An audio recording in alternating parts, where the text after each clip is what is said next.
Welcome back, fellow sim racers.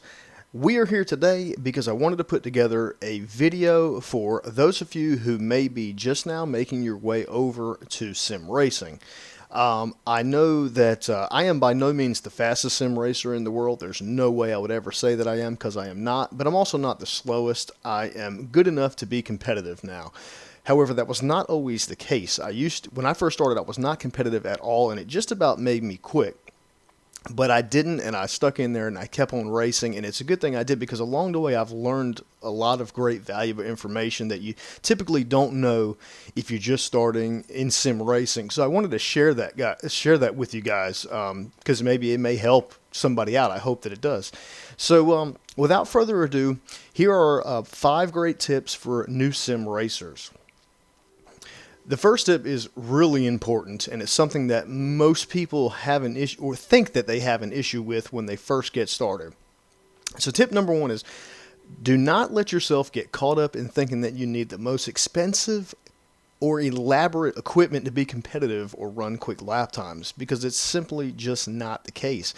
I have personally talked to people who they would buy an entry-level wheel, an entry-level set of pedals, and they would hop into sim racing, and they'd just about be ready to quit after 1 or 2 races. And I asked one guy, I said, why do you want to quit? What's the reasoning behind you wanting to quit? He said, man, I just don't have the money to be able to afford the equipment that I need to be competitive. And I said, whoa. I said, hang on, man. Let me explain to you why that is not an accurate statement. And basically, there is some truth to the fact that certain pedal sets with better brake progression will make you hit your braking points better. It will make you a little bit faster. Certain wheels, like a wheel with no force feedback, is probably not as good as a wheel with some kind of force feedback, so you know what's going on. But there is a line or a point where you're no longer paying a premium for speed. You start to pay a premium for what I like to call realism or immersion. And so, to go a little bit further in depth, and not to stick too far on this first point because we've got 4 more to go, but what I'm saying is, when you reach that point, you've now started to turn over where you're paying a premium price for feeling more like you're in a car. Now, if you have endless amounts of money and that's your thing, then by all means spend thousands of dollars on direct drive wheels, motion rigs, crazy $2,000 triple monitor setups, whatever you need to do, virtual reality, to make yourself feel more in the car, more immersion. That's fine. But don't for a minute think that those things make you faster, because it's just not the case. If you have a decent cheap set of pedals and a decent cheap wheel, that's all you really need. And you can be competitive with the right practice. I mean, that's key. So, don't let yourself get caught up in that. You don't need $2,000 to $5,000 worth of equipment to be a sim racer. It's just not the case. So that's my first tip. So I hope that helps some people out there. I'm going to bridge the second tip number 2, because it kind of has a little bit to do with that. Do not use too much force feedback. I see way too many people doing this. I understand why you may want to do this. If you've come from console gaming where you're using a controller to play and there's no sensory information coming there, when you move over to a wheel and now it's got force feedback and you can feel all the cracks in the road, you can feel when you're losing traction, etc. That's really awesome. I remember the first time I felt that, and it's like an overwhelming response that your brain gets, and you're like, man, this is fucking awesome. This is so cool. I need to have more of this. And then you jack the force feedback up as high as it'll go, and it does many things, most of which are negative. The first thing that you run into when you turn the force feedback up too much is you get clipping. So the really important information that you would be feeling through your hands to know when you're losing traction and things like that, you're overwhelming your wheel, and all that information, all those sensory loads are getting blended in together, and you're losing that information. You're feeling things, but you can't really perceive what it is other than a little rumble in the wheel. If you'll back the force feedback down to a more normal level, you'll actually feel those individual specific feelings, and you'll be able to control the car better. If you go too high on the force feedback, I am big in saying that if you go too high, the cars are not as controllable. Now, people have argued with me on that, but I stand behind that point. If you go too high on force feedback, the car is less controllable, not more. And another thing with that is you've now made the wheel feel too heavy. If you've ever driven a real car, just a regular car, a race car, whatever it may be, you do feel things through the wheel, but it doesn't feel incredibly heavy. So when you jack the force feedback up in the wheels, it now feels very heavy. It's like a lug to turn back and forth, and that's just not realistic. So you don't want to do that. Don't turn the force feedback up high. I see way too many people doing that. And I'll give you an example. Ray Alfalla, if you don't know his name and you're just getting into sim racing, you will eventually. That dude has won more iRacing championships than anybody else on the planet. He is fast. I'm going to try to avoid cursing, but he is fast. He's a very fast guy. He still uses a G27 wheel, which right now on the market, I don't even know if you can buy one of those. You may be able to buy one secondhand. I know you can't buy one new, not that I know of. And it has some of the weakest force feedback out of any wheel that you can physically get in your hands these days. You know, it's 2007. It's about to be 2017. I mean, there's some great wheels you can buy with a lot of high-end force feedback. He still uses a G27, the guy that has won more championships than anyone else. And in a recent interview that I saw him in, he said blatantly that I turned the force feedback almost all the way down. So that tells you right there that turning the force feedback up is not, it's not going to help you. It's going to have more of a negative effect. So just bump it down a little bit. So let's move on to tip number 3. I don't want to make this video too crazy long. Tip number 3 is incredibly important, just like the rest of them. Tip number 3 is this. Be sure to use the correct field of view. You need to make sure that you understand this. Use the correct field of view. Any true simulation racing game will have a field of view adjustment somewhere in the settings. iRacing has it built into the options to the graphics menu, I believe, or somewhere in the settings menu, and it tells you what field of view to use specifically based on your monitor width and height and how far away from the monitor you're sitting. This is very important. When you take Forza Motorsports, for example, that is a simcade game. You do not have any adjustment on the field of view. And what happens is you're sitting in the car far too far back. You see a lot of the interior of the car, and the world that you're actually driving in is so tiny out the window. What you're doing is you are changing the way your mind thinks you should perceive something. When you've got too small of a field of view, the objects outside the car look smaller than what they really would.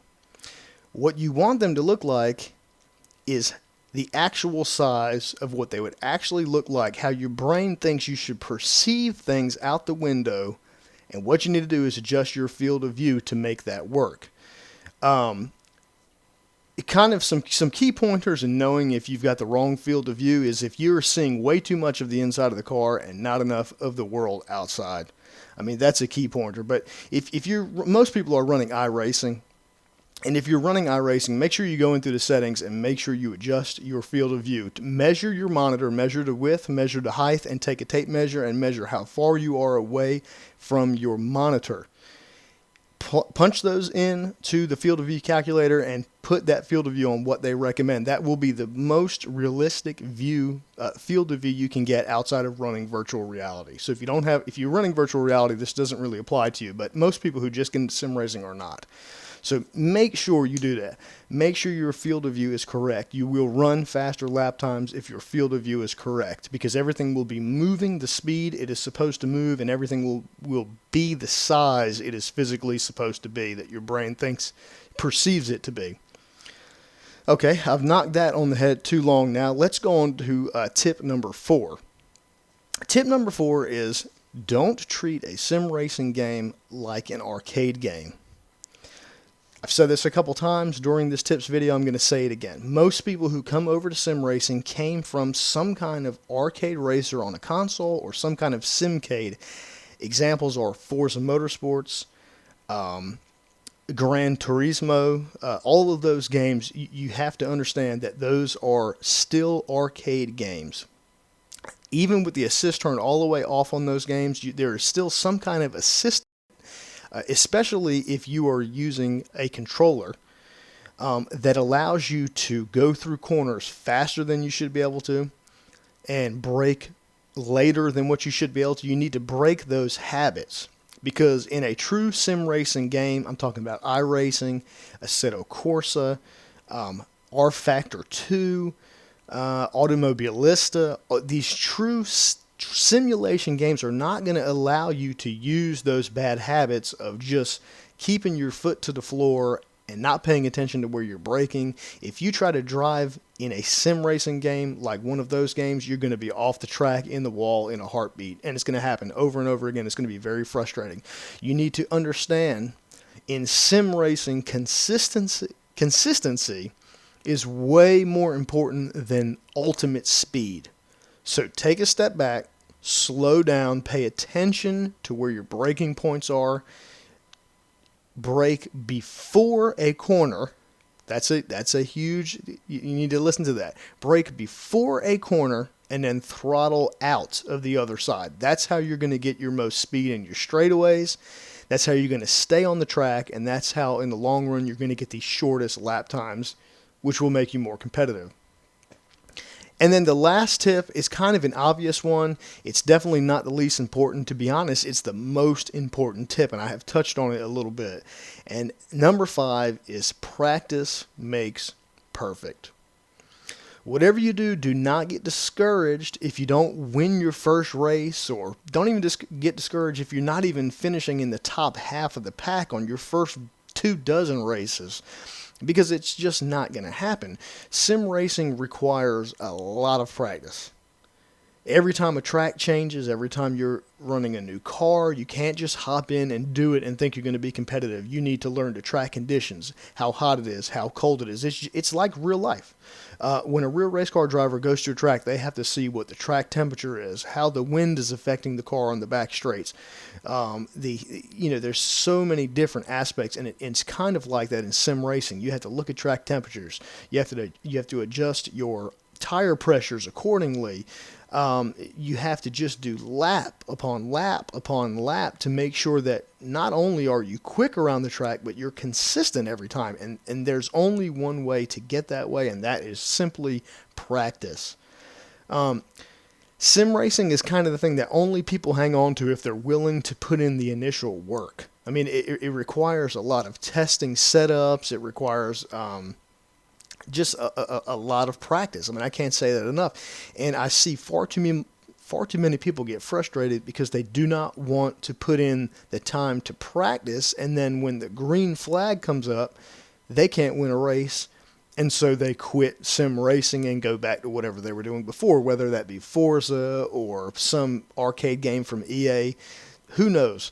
But my goal is to keep people in sim racing so that the races stay competitive and so that we all have a good time out there. So I'm going to run back through each one of these tips, and hopefully you'll take them to heart and use them and try to get your sim racing career going so you can have a good time as well. And I hope I didn't make this too long, but remember these tips right here. Tip number 1, do not get caught up in thinking that you need the most expensive and elaborate equipment to be competitive or run quick lap times. Doesn't need to be that way. Number 2, do not use too much force feedback. Number 3, be sure to use the correct field of view when you're racing. Number 4, don't treat a sim racing game like an arcade game because they're completely different. And number 5, again, is the most important. Practice makes perfect. Run laps. Run laps. I can't emphasize that enough. You will not be competitive and you will not have a good time if you don't practice. So anyways, that's it. Hopefully it helped someone, and I will see you guys in the next video.